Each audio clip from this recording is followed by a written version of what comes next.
and Combs attempted to bribe the staff member with a stack of cash. Hey, yo, it's your boy Deezy, man. I want y'all to check this out. Diddy finished. The indictment also alleges that they helped Combs cover up his crimes. During the March 2016 incident at the LA hotel that I mentioned earlier, a member of the hotel security staff intervened, and Combs attempted to bribe the staff member with a stack of cash to make sure that what happened was kept quiet. And as the indictment alleges, in late 2023, after public allegations were made about Combs's crimes, he and others pressured witnesses and victims to stay silent, including by making phone calls to witnesses and victims and giving them a false narrative of what they had experienced. And as alleged, Combs used others to help conceal his abuse by monitoring and preventing victims from leaving a location in order to hide their injuries, or by locating and contacting a victim who had attempted to flee. As part of this investigation, in March of this year, special agents from HSI executed search warrants at Combs's residences in Miami and Los Angeles. They also executed a warrant for Combs's electronic devices. During those searches, agents seized evidence of the crimes charged in this indictment. They seized firearms and ammunition, including 3 defaced AR-15s and a large capacity drum magazine. They also seized evidence of the freak-offs, electronic devices that contain images and videos of the freak-offs with multiple victims. And they seized cases and cases of the kinds of personal lubricant and baby oil that Combs' staff allegedly used to stock hotel rooms for the freak-offs, more than 1 bottles altogether. Here are some of the items that we recovered during the searches.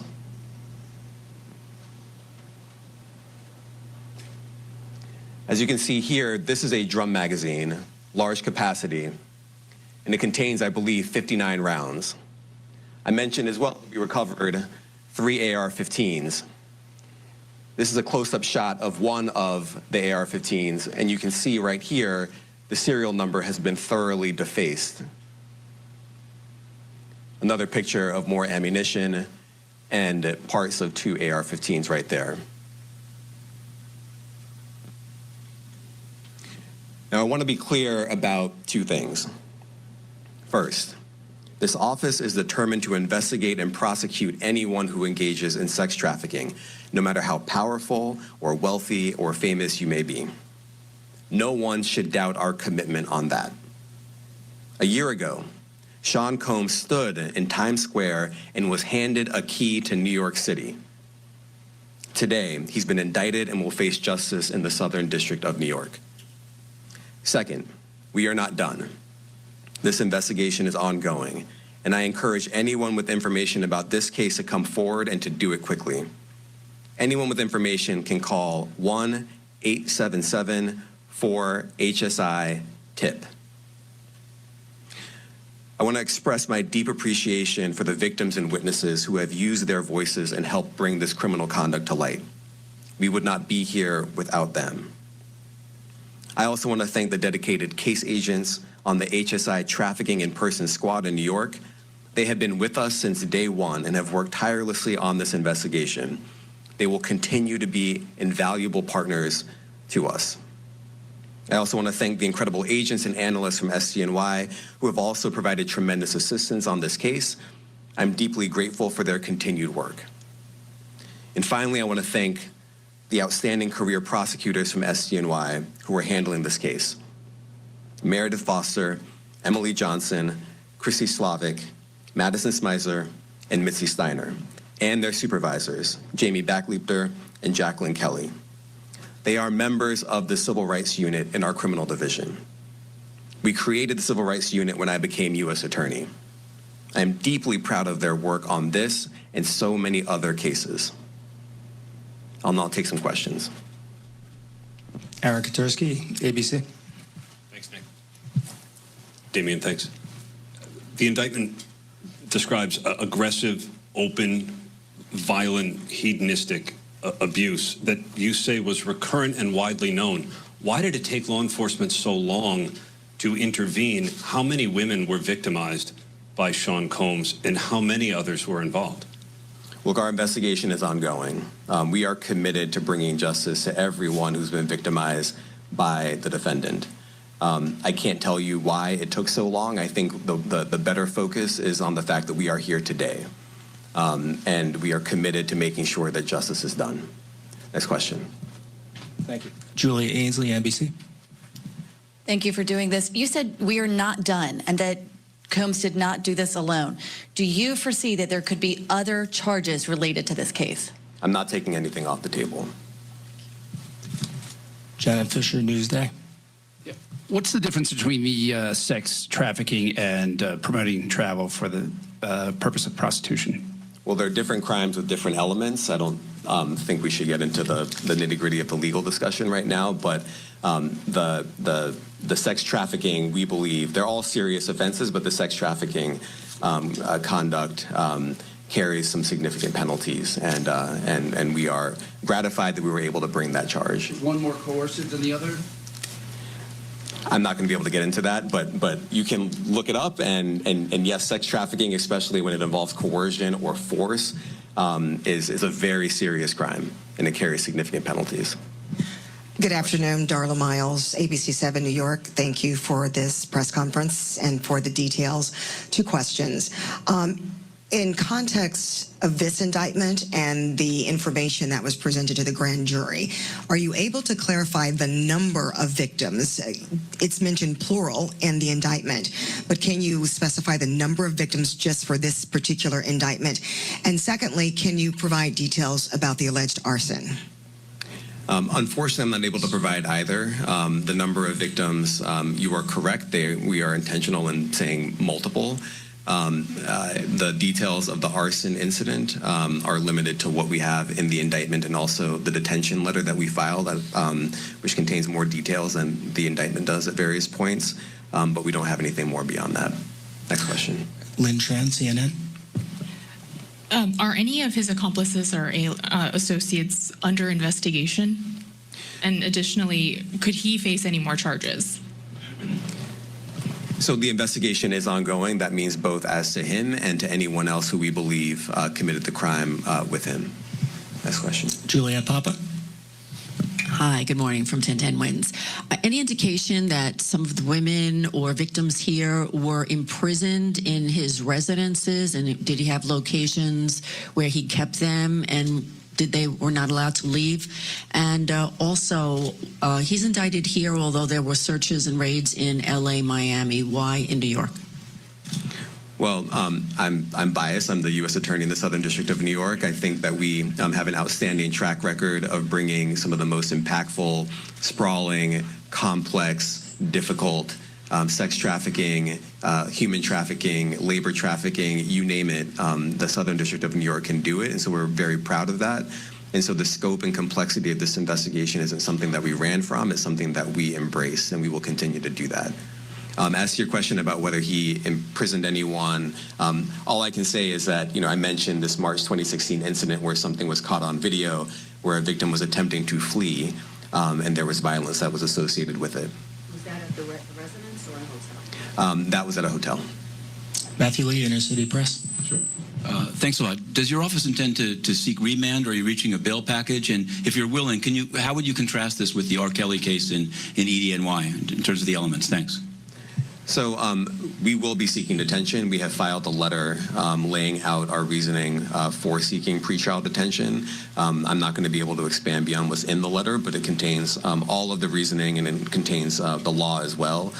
There is a presumption of detention in a case like this, and we think that's warranted. Thank you. John Anise, New York Daily News. Thank you. I was hoping to get some more detail about the searches of his residence, the guns, the cases of lubricant, and the videos. Where were they found amongst his residence? Were they all scattered around the houses in one place? I kind of wanted to just get a better picture of how that stuff was found. Well, look, I think that some of the details that you're seeking are in the detention letter. So, for instance, some of the AR-15s, 2 of the 3 defaced AR-15s were found in his bedroom closet in Miami, broken down into parts, along with magazines, with ammunition loaded in them. So some of that detail is in the detention letter. Beyond that, I'm not going to be able to get into where other items were stored. Ben Kochman, Post. Hey, thanks for doing this. Your office was the office that had been prosecuting Jeffrey Epstein before he died in custody. I have not read your detention memo yet. It's the first thing I'm going to do after this ends. But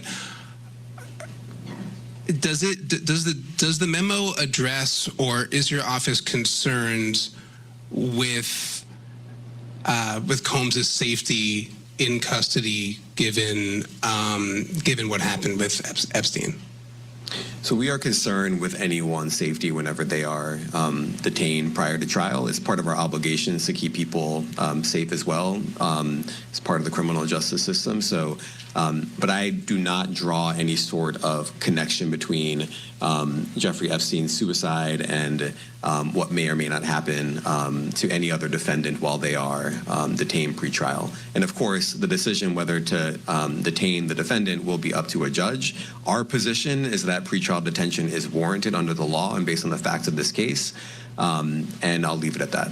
Are some of the prosecutors on this case some of the same prosecutors that had been handling that, or that worked on the Maxwell case? So I'm not going to get into the staffing. I will say that this team, this group of AUSAs, this incredible group has been working on this case around the clock, and they've had their hands full. Next question. Gus Rosendale, NBC News. Good morning, sir. Combs' attorney said that his client has been cooperative with investigators. He said that this morning. I was wondering if you would have a reaction to that.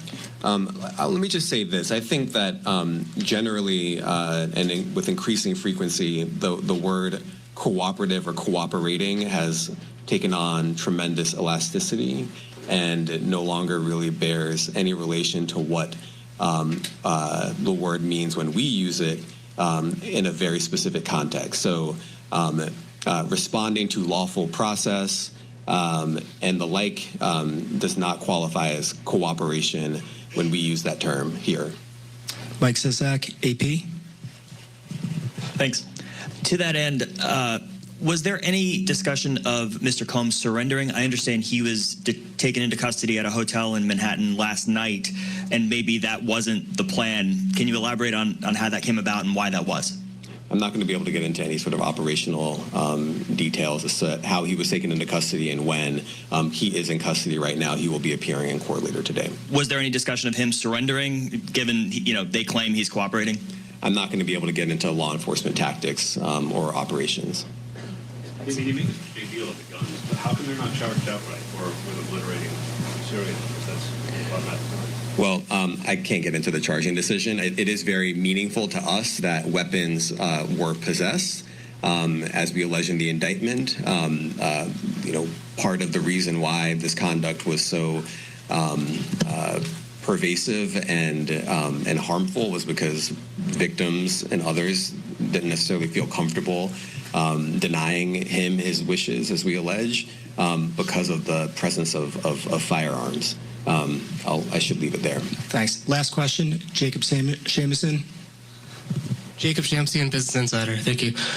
Given that he's the sole defendant in this case and that you allege he's part of a conspiracy that involves members of his companies, do you anticipate a superseding indictment that bring allegations against other members of his companies or other co-conspirators as well? I can't take anything off the table. Anything is possible. Our investigation is very active and ongoing. And I think a lot of you who cover this office know that when we say such things, that developments are certainly foreseeable, but I cannot predict them sitting here today. All right. Thank you, everyone. Thank you. It's your boy Deezy. Make sure you go check out the merch, SBGBTV.com. It's not about the setback. It's about the get back. Nah.